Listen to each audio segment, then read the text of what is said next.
Ya Allah ya Tuhan kami, murahkanlah rezeki kami ya Allah. Tunaikanlah segala hajat-hajat kami ya Allah. Ya Allah ya Tuhan kami, matikanlah kami di dalam keadaan sempat menyebut la ilaha illallah Muhammadur Rasulullah. Ya Allah ya Tuhan kami, Kau terangilah kubur-kubur kami ya Allah. Ya Allah ya Tuhan kami, Kau haramkanlah kami daripada memasuki api neraka-Mu ya Allah. Ya Allah ya Tuhan kami, Kau ampunkanlah segala dosa-dosa kami ya Allah.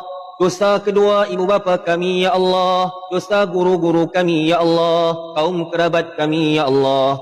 Ya Allah ya Tuhan kami, sekiranya ada kedua ibu bapa kami yang telah pergi kepadamu ya Allah, dan sekiranya mereka diazab olehmu ya Allah, kami mohon kepadamu ya Allah, Kau hentikanlah azab seksa ke atas mereka ya Allah. Kau luaskanlah lubang kubur mereka seluas mata memandang ya Allah. Kau jadikanlah lubang kubur mereka daripada tanaman-tanaman syurga ya Allah.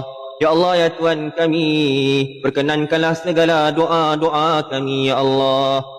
Rabbana atina fid dunya hasanah wa fil akhirati hasanah wa qina adzaban nar wa qina adzaban nar. Subhana rabbika rabbil izzati amma yasifun wa salamun alal mursalin walhamdulillahi rabbil alamin.